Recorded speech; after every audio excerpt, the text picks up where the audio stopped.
banyak kali kurang kita. Salah satunya kita kurang kali amal soleh, Bapak Ibu.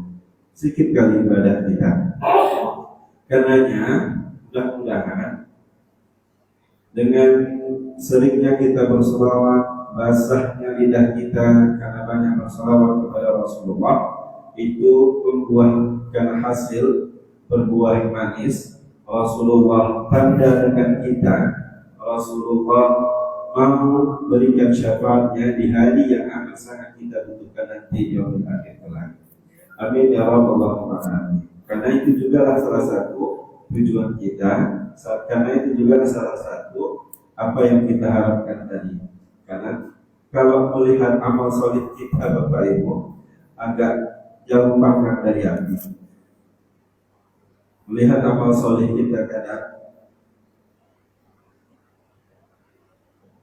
banyak kurangnya kita di. Nah, karenanya mudah-mudahan dengan bantuan syafaat dari Rasulullah SAW itu juga lah yang bisa membuat kita masuk ke surga Allah Subhanahu wa taala. Amin ya rabbal alamin. Ya, sahabat kita hormati, Al-Ustaz Agus Mandamani selaku Ketua BKM Shalah Al-Hijrah Mahmud 4, seluruh pengurus BKM Shalah Al-Hijrah Mahmud 4, dan tentu yang saya hormati, yang saya muliakan, Bapak Ibu, saudara-saudara sekalian, jamaah yang dikasihi, dicintai, dimuliakan Allah Subhanahu wa taala. Bapak Ibu jamaah yang dikasihi, dicintai, dimuliakan Allah Subhanahu wa taala.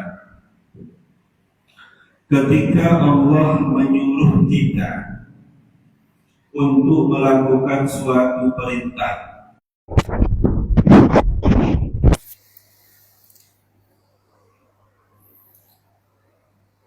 Rasulullah dalam satu hadis kata, mengandung nilai-nilai maslahat, kebaikan-kebaikan untuk kita, juga untuk kehidupan kita. Termasuk Bapak Ibu jamaah dikasih Allah Subhanahu wa taala, perintah Allah pada ayat yang saya baca di awal tadi. Ayat yang saya baca di awal tadi, surah Al-Baqarah 168. Di ayat tersebut Allah Subhanahu wa taala berfirman, A'udzu billahi minasyaitonir rajim, ya ayyuhan nas kulu mimma fil ardi halalan thayyiban. Wahai manusia, kata Allah, kulu mimma fil ardi, makanlah oleh kamu itu apa yang ada di bumi ini. Silahkan ambil makan apa yang ada di atas permukaan bumi ini. Karena memang Bapak itu pada prinsipnya apa yang Allah ciptakan di atas permukaan bumi ini memang untuk kita. Memang disediakan Allah untuk kita makan, untuk kita konsumsi. Tapi ada catatannya. Apa itu? Halalan thayyiban. Silahkan makan apa yang ada di permukaan bumi ini, apapun itu, tapi dengan catatan halalan thayyiban, yang halal dan baik. Wala tattabi'u khutuwatis syaitan, jangan kau ikuti langkah-langkah syaitan, innahu lakum aduwwum mubin, karena sesungguhnya syaitan itu adalah musuh yang nyata bagimu. Bapak Ibu jamaah dikasih Allah Subhanahu wa taala, dari perintah ini jelaslah, tegaslah bahwa Allah Subhanahu wa taala menekankan kepada kita, menyuruh kepada kita untuk memastikan betul-betul apa yang harus kita konsumsi, apa yang mau kita masukkan ke dalam perut kita ini harus betul-betul halal dan thayyiban, benar-benar halal dan baik. Sedikit akan saya kupas apa itu halal dan thayyiban.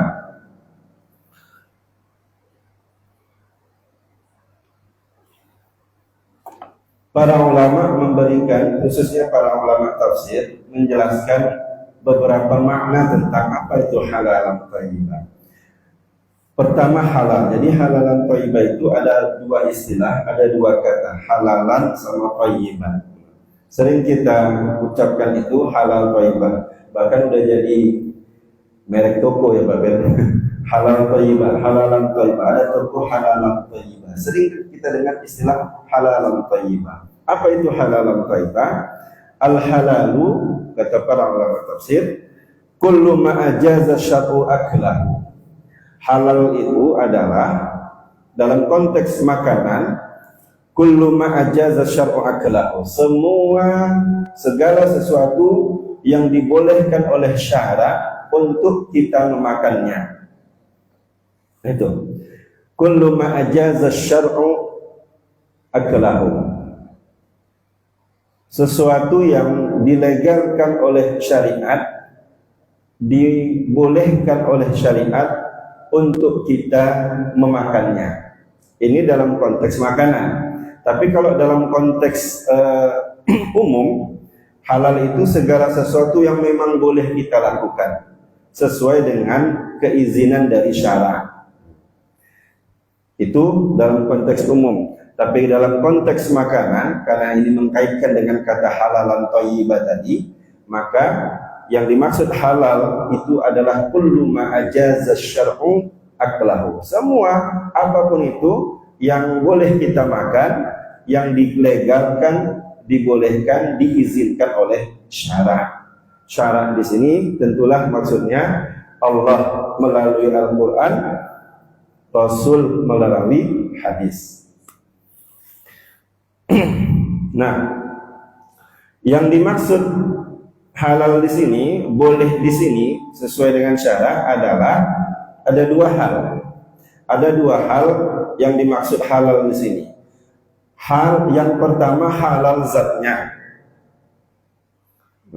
Yang dimaksud halal di sini yang boleh kita makan, yang pertama benar-benar halal zatnya.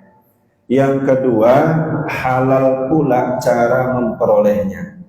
Itu dua hal, dua poin yang penting yang dimaksud dengan halal. Halal zatnya, halal pula cara memperolehnya. Kadang-kadang ada yang zatnya halal, memang boleh kita makan, boleh kita minum, air mineral misalnya, makanan-makanan, sayuran segala macam, daging-daging pun memang ayam, kambing, memang zatnya itu boleh dimakan. Tapi haram pula cara mendapatkannya, haram pula cara memperolehnya, tak boleh juga. Oke. Mencuri misalnya, ada ayam orang lepas, pura-pura gak tahu aja, dia membawa aja dia kan. Ada kambing orang, saking banyaknya diangon gitu kan, yang gembala entah kemana datang, dia menangkap aja, bawa pulang, potong, kasih makan sama anak bini. Alhamdulillah. Itu halal zatnya, haram cara memperolehnya. Tak boleh juga. Atau kita balik, ada yang haram zatnya, haram zatnya, tapi bagus pula dia cara memperolehnya. Mohon maaf, misalnya daging babi itu kan haram jelas sama kita, tapi memang karena dipeliharanya, tidak dia mencuri, tidak dia mencuri, tidak dia mengambil hak orang lain. Misalnya memang dibelinya dari pajak, misalnya memang dipeliharanya dari awal, itu dimakannya, haram juga. Walaupun cara memperolehnya bagus, tapi zatnya memang haram kian.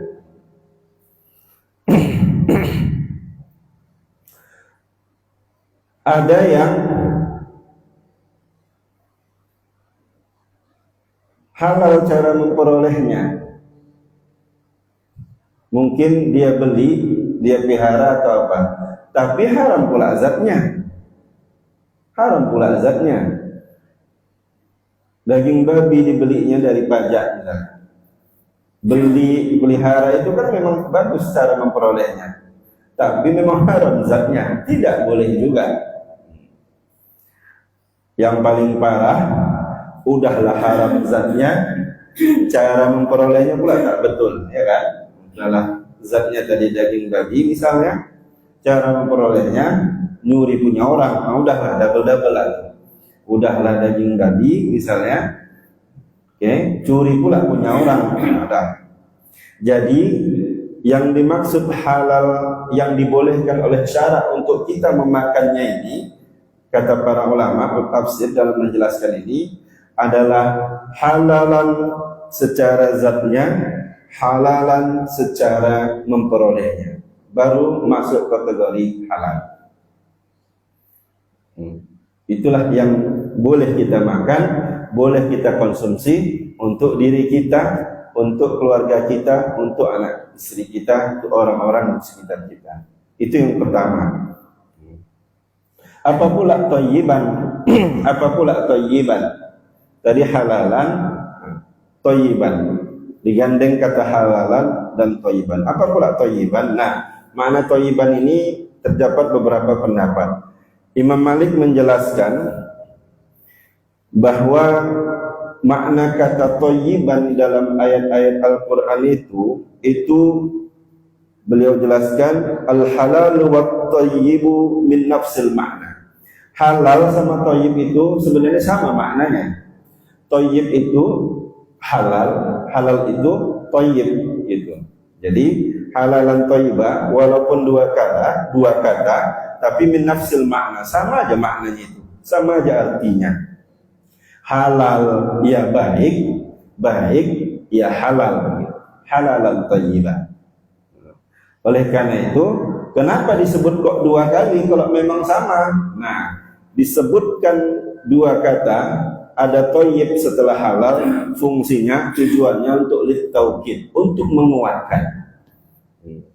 Sehingga kita memang betul-betul disuruh untuk memakan makanan yang halalan thayyibah, betul-betul sesuatu yang dibolehkan oleh syarak untuk dimakan, sesuatu yang betul-betul diizinkan oleh syarak untuk kita konsumsi. Jadi nggak ada beda halalan thayyibah itu maknanya.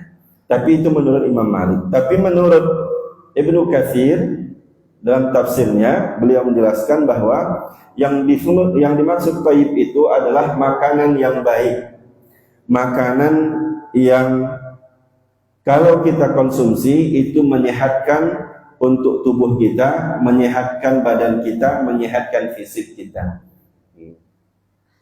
Jadi halal itu lebih kepada zatnya, thayyib itu lebih kepada sifatnya, seperti itulah dijelaskan. Jadi thayyib itu adalah salah satu sifat dari makanan, sesuatu yang baik, sesuatu yang memang enak, sesuatu yang lezat, tapi nggak cukup sampai di situ. Sehat untuk kita mengkonsumsinya, sehat untuk kita bisa memakannya. Gitu. Dalam Al-Quran, Bapak Ibu jamaah dikasih Allah Subhanahu Wa Taala, dijelaskan paling tidak ada 4 ayat Allah Subhanahu Wa Taala mengulang kata halalan thayyibah. Ada 4 ayat Allah mengulang kata halalan thayyibah. Tentu ini untuk menunjukkan betapa pentingnya kita untuk benar-benar mengkonsumsi makanan yang halalan thayyibah. Apa itu? Yang pertama di awal surah yang saya baca tadi, Al-Baqarah 168. Ya ayyuhan nas kulu mimma fil ardi halalan thayyiban wa la tattabi'u khutuwatis syaitan. Itu satu. Yang kedua di surah Al-Maidah ayat 88, Allah Subhanahu wa taala berfirman, wa kulu mimma razaqakumullahu halalan thayyiban wattaqullaha alladzi antum bihi mu'minun. Ada kata halalan thayyiban di situ. 2 kata yang digandeng. Makanlah apa yang Allah rezekikan kepadamu, tapi catatannya halalan thayyibah, yang halal dan baik. Bertakwalah kepada Allah sebagai orang-orang yang kamu itu adalah orang yang beriman.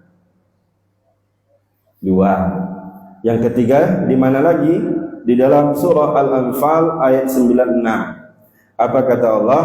Fakulu mimma ghanimtum halalan tayyiba wattaqullaha innallaha ghafurur rahim. Makan oleh kamulah apa yang kamu dapatkan, apa yang kamu peroleh, tapi yang halal dan baik. Bertakwa kepada Allah, karena sesungguhnya Allah itu Maha Pengampun lagi Maha Penyayang.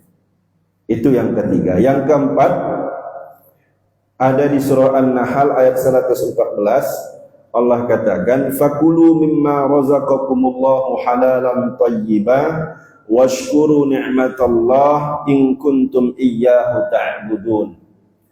Makanlah oleh kamu apa yang direzekikan, apa yang diberikan Allah kepadamu, tapi catatannya halalan thayyibah, harus halal dan baik. Bersyukur kamu atas nikmat Allah jika kamu benar-benar menyembahnya. Dari 4 kata ini, 4 ayat ini, nampak betul bahwa kita disuruh dengan tegas dan jelas untuk memakan sesuatu yang halal dan thayyibah. Karena rata-rata ayatnya fakulu wa kulu, kulu itu artinya makanlah. Jadi memang betul-betul tegas dan jelas Allah itu menyuruh kita untuk memakan makanan yang halal. Bahkan jangan sampai ada sesuatu yang haram masuk ke dalam perut kita, masuk ke dalam tubuh kita. Saking tegas dan jelasnya, itu tadi ada 4 ayat yang Allah jelaskan ada kata halalan thayyibah di situ. Baik. Untuk secara rinci mana itu makanan-makanan yang halal dan baik, mungkin gak ke saya penjelasannya dan gak akan saya jelaskan di pagi ini karena itu masuk kajian fikih nantinya. Biarlah nanti ustaz-ustaz yang lain yang akan menjelaskan kajian fikih tersebut. Saya akan coba menjelaskan di pagi ini selain tadi penjelasan tentang halal dan thayyibah, apa dampak-dampak negatif, apa dampak buruk, apa dampak jelek ketika kita tidak memperhatikan perintah Allah yang ini. Perintah Allah jelas ketika kita makan, minum, apapun yang mau kita masukkan ke dalam perut kita betul-betul halal dan baik. Bagaimana pula kalau kita orang yang tidak memperhatikan itu? Enggak masalah mau halal mau haram, yang penting kenyang, yang penting senang, yang penting menang. Pokoknya kenyang, senang, menang. Mau halal, mau haram, mau baik, mau jelek, terserah gitu. Tak ada kita perhatikan di situ. Tidak ada titik berat perhatian kita di situ. Oke?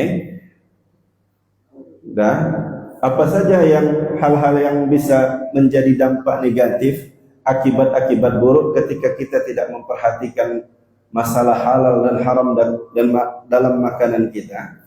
Apa saja dampak buruk, hal-hal yang negatif yang bakal bisa kita terima karena kita tidak memperhatikan apa yang kita makan, tidak jelas statusnya apa yang kita konsumsi. Yang pertama, seperti yang pernah saya sampaikan sebelumnya, di antaranya berdasarkan keterangan Allah maupun Rasulullah, tidak diterimanya doa dan pinta kita. Itu yang pasti pertama. Di antara dampak akibat kita suka memakan makanan yang haram, Allah tidak menerima doa dan pinta kita. Mana dalilnya? Hadis sahih riwayat Imam Muslim, hadis yang cukup panjang. Rasulullah pernah berkata, innallaha tayyibun, sesungguhnya Allah maha baik, la yaqbalu illa tayyiban, Allah tidak mau menerima kecuali yang baik-baik.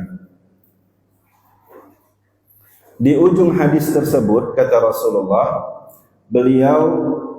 di ujung hadis tersebut beliau menjelaskan bahwa ada seorang pemuda ya yang terlihat penampilannya yang lusuh, agak kumal, agak kotor. Terlihat dia memang seperti dari perjalanan yang jauh. Lantas yamuddu yadahu ila sama, lalu dia tengadahkan tangannya ke atas langit sambil berkata, sambil berdoa, ya Rabb, ya Rabb, ya Rabb, duhai Tuhanku, wahai Tuhanku, wahai Tuhanku. Begitulah pemuda tadi, saking khusyuknya berdoa. Tapi kata Rasulullah, fama'amuhu haram, makanannya haram, wa mashrabuhu haram, minumannya haram, wa malbasuhu haram, pakaiannya haram, wa ghudhiya bil haram, dan dia suka kali dikenyangkan dengan yang haram-haram. Fa anna yustajabu lahu du'a'uhu, kata Rasulullah. Bagaimana doanya mau dikabulkan? Macam mana doanya mau dikabulkan? Makanannya haram, minumannya haram, pakaiannya haram, dan dia suka dikenyangkan dengan yang haram-haram, kata Rasulullah. Fa anna yustajabu lahu du'a'uhu. Macam mana doanya mau dikabulkan? Jadi Bapak Ibu jamaah dikasih Allah, ini juga jadi perhatianlah untuk kita. Mungkin ini jadi sindiran untuk kita. Kalau andai misalnya ada sampai hari ini doa kita yang belum dikabulkan oleh Allah Subhanahu wa taala, coba jangan suuzon dulu sama Allah. Jangan marah dulu sama Allah. Bisa jadi cobalah koreksi dulu apa yang kita makan, apa yang kita konsumsi, apa yang kita bawa ke rumah untuk kita kasih makan diri kita dan orang-orang di rumah kita. Sudahkah betul-betul halal dan baik? Coba koreksi dulu. Karena ya bisa jadi. Tidak pasti itu, tapi untuk koreksi diri, muhasabah diri, bisa jadi itu salah satu penyebab Allah tolak doa kita. Dan sekali lagi, halal di sini bukan mesti zatnya saja halal. Kadang-kadang zatnya halal tapi memperolehnya mungkin yang haram. Itu yang perlu harus kita jadi garis bawahi. Baik. Itu yang pertama. Doa ditolak, tidak dijabah oleh Allah Subhanahu wa taala. Yang kedua, di antara dampak buruk, akibat buruk yang kita terima kalau kita suka mengkonsumsi yang haram, yang kedua, ternyata itu membuat susah, membuat sulit, membuat malas kita untuk beribadah kepada Allah Subhanahu wa taala.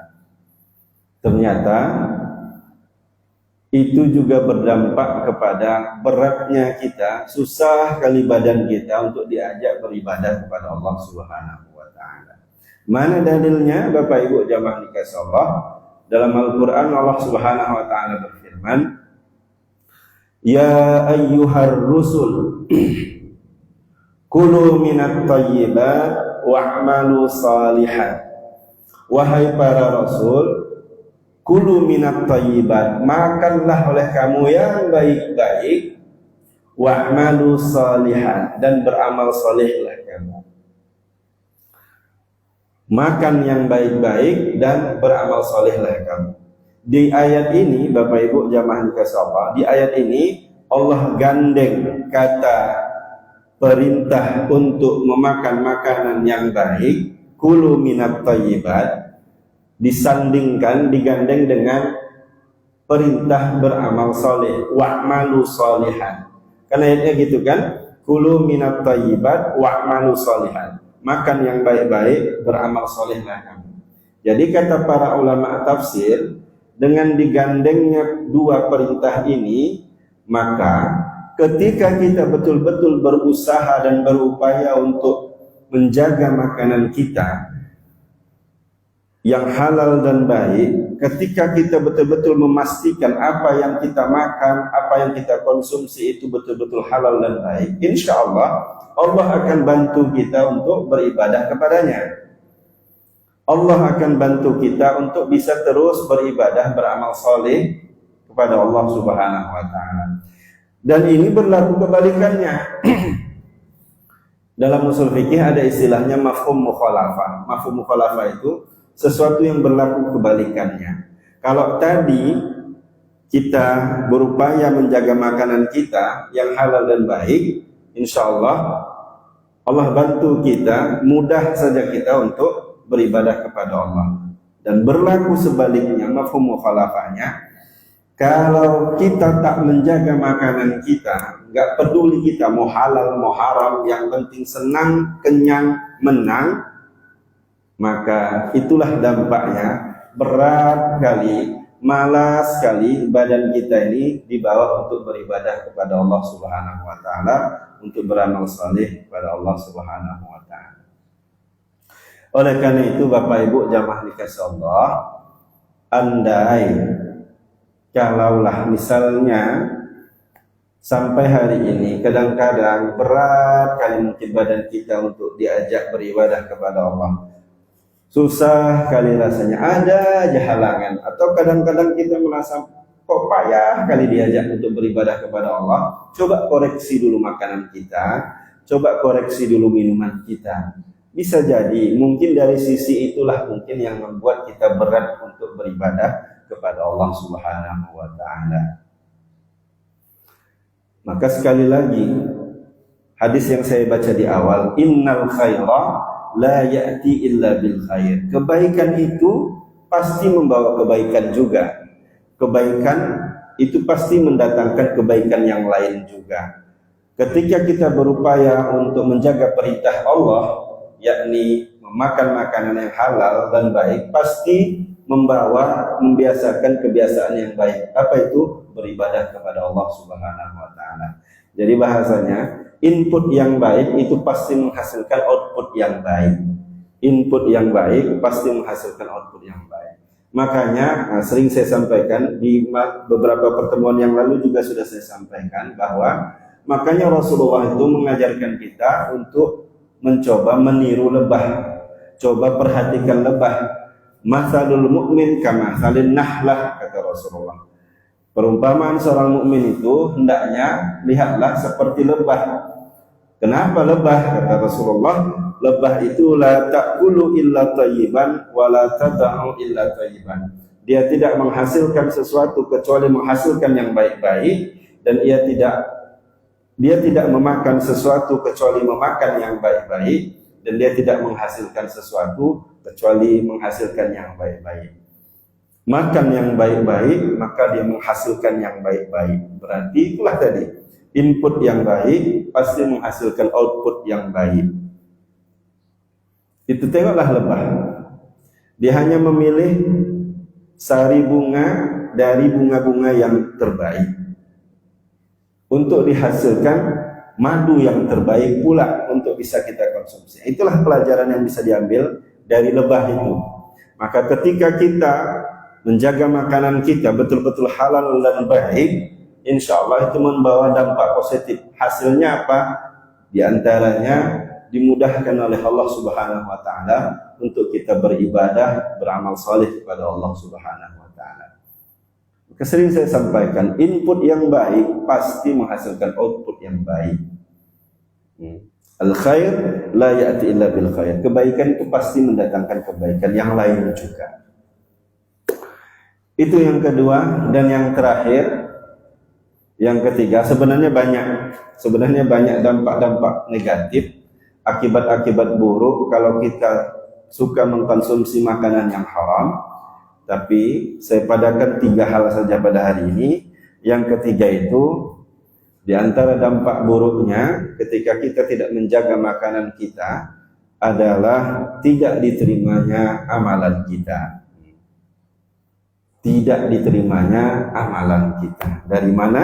Hadis Nabi sallallahu alaihi wasallam, Rasulullah pernah sampaikan, innal 'abda la yaqdhibu luqmatal harama fi jawfihi ma yutaqabbalu minhu 'amala 40 yawman.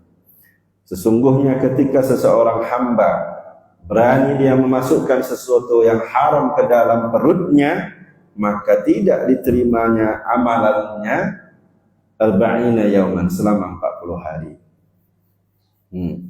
Selama 40 hari. Walaupun nanti ada khilaf para ulama, yang dimaksud tidak diterima itu amalan itu, ada yang mengatakan amalan sunnahnya, ada yang mengatakan amalan wajibnya, ada yang mengatakan semua amal solehnya tidak diterima oleh Allah Subhanahu wa Ta'ala. Mungkin bisa jadi secara fikih sah. Secara fikih kalau rukun dan syaratnya terpenuhi sah, tapi ada hal-hal yang membuat tidak diterimanya amal soleh kita, tidak diterimanya amal ibadah kita. Itulah salah satunya memakan makanan yang haram. Memakan makanan yang haram.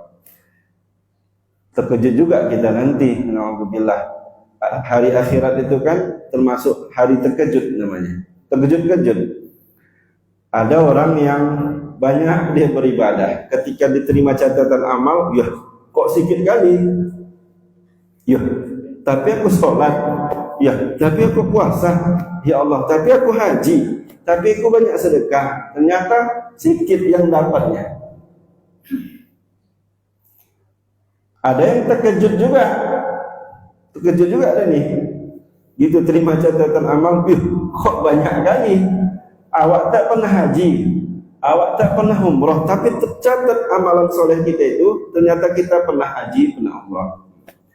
Dari mana? Salah satunya kan pernah disampaikan kemarin, fadilah salat isyraq kalau kita amalkan itu pahalanya sama dengan pahala haji. Kan banyak tuh kalau sedekah ini ada dapat pahala ini. Maka pun terkejut ya. Kapan-kapan awak haji? Kapan-kapan awak umrah? Tahu-tahu dapat pahala haji, dapat pahala umrah misalnya. Tadi terkejut juga, banyak awak ibadah, dia kok sedikit kali. Salah satunya dari mana? Itulah dampak kita memakan makanan yang tidak baik, haram dan tidak baik. Kalau gitu udahlah nggak usah ibadah lah. Salah juga kalau kayak gitu. Kalau kita nanggapinya kayak gitu salah juga. Adalah malas dulu ibadah, capek-capek sholat, puasa, zakat pun tak diterima juga. Nggak kayak gitu kita nanggapinya. Ya, jadi apa yang diperintahkan Allah, puasa, sholat, zakat, haji, sedekah dan lain-lain kita kerjakan. Nah setelah itu kita berserah diri kepada Allah. Ya disambillah, jangan sampai melakukan hal-hal yang bisa menggugurkan pahala kita. Ya, dijaga. Makanya kan setiap sholat kita kan, setiap sholat, selesai sholat ngapain? Apa yang kita ucapkan? Istighfar kan? Bukan alhamdulillah. Setiap assalamualaikum warahmatullahi wabarakatuh. Ada yang alhamdulillah, alhamdulillah, alhamdulillah. Langsung dia ucap alhamdulillah. Walaupun nanti ada zikir alhamdulillah, tapi setiap sholat adakah langsung kita mengucap alhamdulillah? Enggak ada kan? Sunnahnya yang diajarkan Nabi, maka Nabi SAW idzan sharafa min salati istaghfara salasan.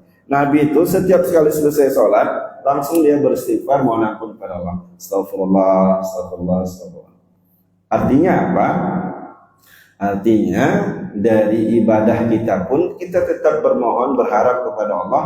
Allah ampuni setiap kesalahan-kesalahan kita. Dengan itu menjadi wasilah diterimanya setiap amal soleh kita. Dan yakinlah Bapak Ibu, seperti yang saya bilang tadi, innal khaira la ya'ti illa bi khair. Kebaikan pasti mendatangkan kebaikan. Amal soleh itu juga salah satunya bisa mendatangkan kebaikan. Apa itu? Bisa menghapus dosa-dosa kita. Oke, jadi disambil kita terus mengamalkan apa yang diperintah Allah, sejalan dengan itu juga kita berupaya, berusaha juga jangan sampai melakukan apa yang dilarang oleh Allah Subhanahu wa Ta'ala. Janganlah pula sholat kita rajin, menggibah juga rajin. Pas Ramadan puasanya rajin bukan main, tapi di luar Ramadan makan makanan yang haram dibantai juga gitu. Kadang-kadang berjudi juga. Minum-minumannya haram dilakukan juga. Pas Ramadan rajin kali dia puasa, tapi di luar Ramadan gitu. Jadi itu juga hati-hati sekali lagi. Hati-hati sekali lagi kita amalkan apa yang diperintah oleh Allah Subhanahu wa Ta'ala dan berupaya kita memohon ampun kepada Allah, minta sama Allah. Makanya kan sering ada doa khusus kan, Allahumma taqabbal minna salatana wa siyamana wa jami'a ibadatina. Ya Allah, terimalah puasa kami, terima salat kami, terima semua amal ibadah kami. Tentu kita berharap setiap apa yang kita lakukan sah menurut fikih dan diterima juga amal ibadah kita kepada Allah. Demikian Bapak Ibu jamaah dikasih Allah Subhanahu wa taala. Paling tidak ada 3 dampak negatif. Ada 3 hal-hal buruk yang bakal kita terima ketika kita tidak memperhatikan makanan kita, ketika kita suka sekali mengkonsumsi yang haram. Apa itu? Yang pertama, tidak diterimanya doa dan pinta kita. Yang kedua, membuat kita jadi malas, susah, berat untuk beribadah. Dan yang ketiga, tidak diterimanya amalan-amalan kita. Mudah-mudahan Bapak Ibu jamaah dikasih Allah Subhanahu wa taala, ini untuk diri saya, untuk diri kita juga semua, berupaya kita berusaha kita sebisa mungkin, sedapat mungkin, sekuat mungkin, jangan sampai masuk ke dalam mulut kita, masuk ke dalam tenggorokan kita, masuk pula ke dalam mulut kita, ke dalam perut kita. Ya, saya ulangi, jangan sampai masuk ke mulut kita, masuk ke tenggorokan kita, masuk pula ke perut kita, sesuatu yang memang diharamkan oleh Allah Subhanahu wa taala. Ingat sekali lagi, yang dikatakan haram itu, yang dikatakan halal itu adalah halal zatnya, halal cara memperolehnya. Maka ketika tidak sesuai dengan salah satu dari 2 itu, maka dia bisa jatuh kepada kategori haram. Demikian Bapak Ibu jamaah dikasih Allah Subhanahu wa taala. Mudah-mudahan Allah jaga kita, Allah pelihara kita, Allah bisa membantu kita untuk terus beribadah kepada Allah Subhanahu wa taala dan dijauhkan kita dari mengkonsumsi yang dilarang oleh Allah Subhanahu wa taala. Terima kasih. Saya serahkan kepada moderator. Allah terima kepada Ustaz Mana Prasetyo yang telah menyampaikan materi kajian masuk kurang atau mungkin kalau ada sesi tanya jawab dipersilakan Pak Ibu yang ingin bertanya, silakan Pak Ibu. Silakan Pak. Sikit ya Pak, sikit soal. Yang pertama nyata ya. Masa SBY dulu, ada PNKN, saya dikerjakan masyarakat hampir 4 periode sampai masa Jokowi juga ganti kemudian kota umum. Memang itu jadi bumerang masa sekarang. Yeah. Di program itu dari 100 juta, 400 juta saya pegang sampai 1 M lebih sudah jumlah uang yang sekolah masa SBY itu. Di sana itu kan nggak ada gaji kita gitu kan. Kita kan dibina dari relawan dibentuk gitu. Terus terakhir kita terpilih dengan permainan pemilu lah gitu kan. Uang pertama keluar 100 juta, uang kedua 400 juta. Sementara setiap kegiatan kita buat, ini kan harus dilaporkan sesuai dengan aku dana juga semua kita itu berapa jumlahnya. Kita bisa laporkan kan gitu kan. Untuk kita nggak ada, tapi kita harus pandai bermain gitu kan. Nah ini masalahnya kan. Pandai bermain. Lurah harus kita kasih, camat kita kasih, mitra kita kasih, yang mendampingi kita kan, anggota kita di bawah ada 7 orang kita kasih semua. Kita ambil sedikit. Dari cara ngambil gitu, terakhir teknis proyeknya itu kita tawarkan sama pemborong di lapangan. Bapak bisa berapa nangan ini? Nah, seharusnya itu misalnya 40 juta, kita bilang Pak ini 30 juta bisa. Udah ya, saya hitung dulu katanya. Nggak bisa Pak. Berapa bisanya? 31 katanya. 9 juta masuk kantong kita. Kan ya Ustaz? Nah, ini jadi bumerang sampai sekarang gitu kan. Jadi ini gimana? Karena saya teringat saya sebagian kecil dari uang itu masuk juga ke rumah saya. Rumah itu kan terjual, tak saya mati sedikit duitnya. Tapi saya bersyukur alhamdulillah. Yang penting itu nggak masuk masalah. Yeah, nah, jadi yang jadi pertanyaan gini Ustaz. Standarisasi ukuran kata haram Ustaz. Kan kita sekarang ini, saya kemarin Batu Kawan mengusulkan proyek ke Ambil Gubernur keluar 50 juta. Cuma nggak kita terima, kita bilang komisi gitu. Uang ini akan masuk kategori haram atau tidak? Nah, itu standarisasinya gitu kan. Yang kedua Ustaz, kaitan dengan input dan output tadi. Input masuk baik, maka yang outputnya baik. Nah, ini sekedar apa aja Ustaz? dari sisi makanan gitu kan, saya teringat Nabi Nuh gitu kan, anaknya itu melawan sama dia Ustaz kan. Ya. Kita yakin karena dari Nabi pasti itu makanannya baik gitu. Kenapa outputnya itu kok nggak bagus? Nah, ini bagaimana cara memahami Ustaz? Assalamualaikum. Yang pertama dulu Pak ya. Yang pertama, itulah susahnya kadang skema-skema bantuan-bantuan yang kadang-kadang kita terima, apalagi sampai kita kelola.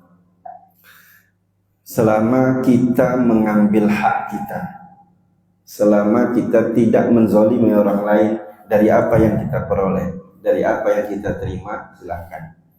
Tapi itu tadi, kalau ada hal-hal yang di luar dari itu, maksudnya misalnya kita mengambil sesuatu, itu ada ukurannya. Hak kita enggak itu? Hak kita, boleh enggak kita?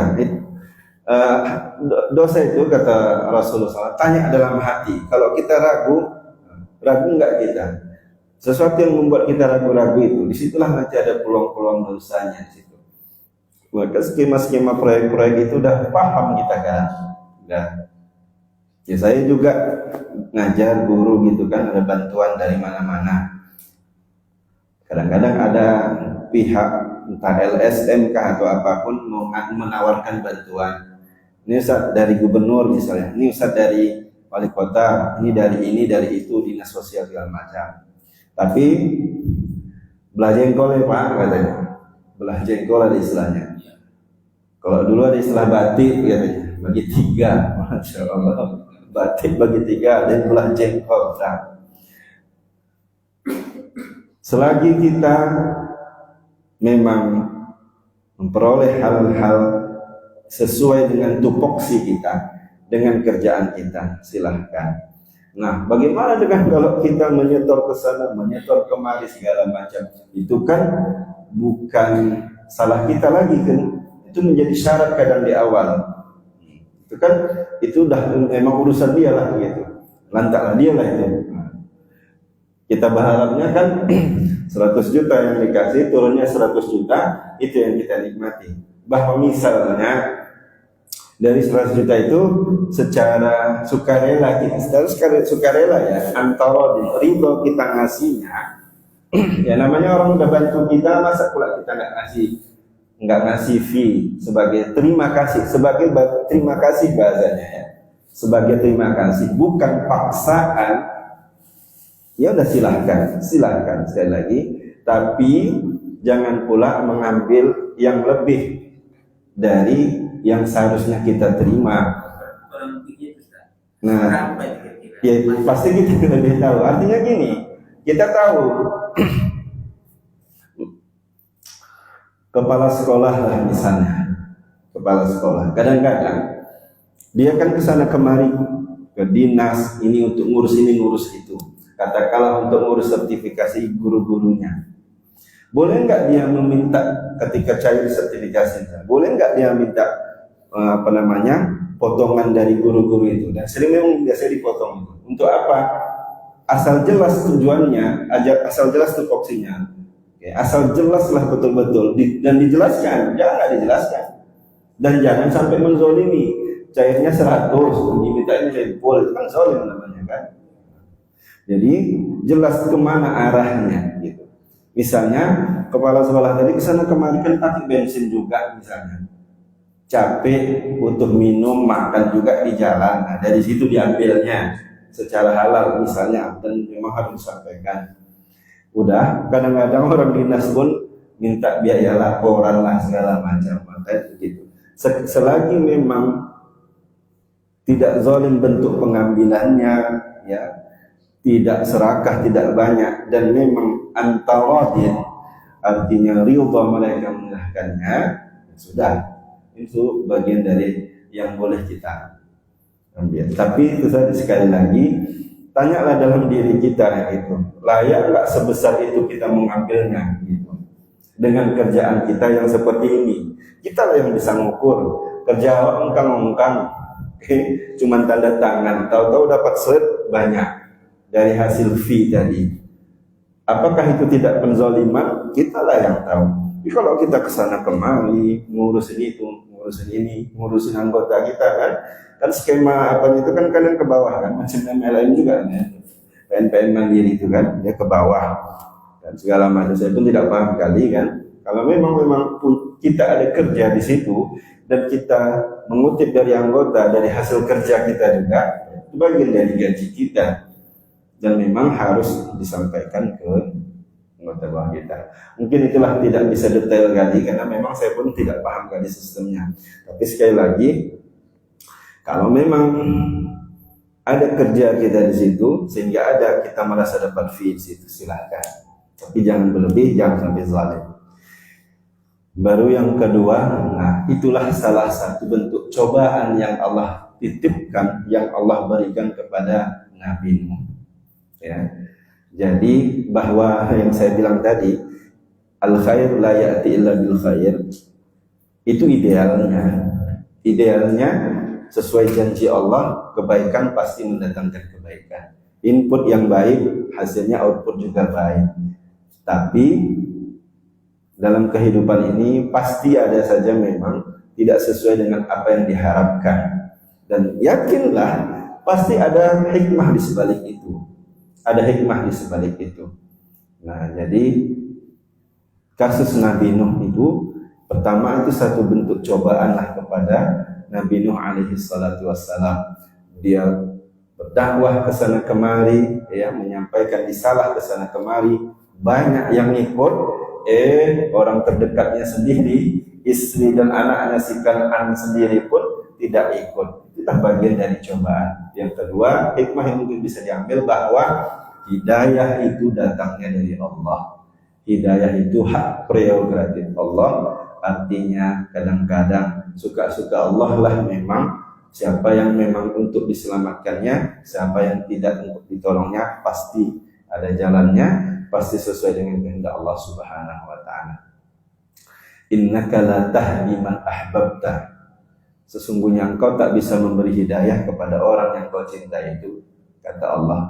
Teguran Allah kepada Nabi Muhammad sallallahu alaihi wasallam yang dia bersedih pamannya Abu Thalib tak berhasil diislamkannya. Jadi di antara kesedihan Abu Thalib ketika meninggalnya, di antara kesedihan Rasulullah itu meninggalnya Abu Thalib, ya, bukan karena yang lain-lainnya, satu tuh hal saja. Kenapa tak berhasil Rasulullah mengislamkannya di akhir hayat dia? Itu yang membuat Rasulullah sedih. Makanya innaka la tahdi man ahbabta. Sesungguhnya engkau tak bisa memberi hidayah kepada orang yang kau cintai. Itu kata Allah.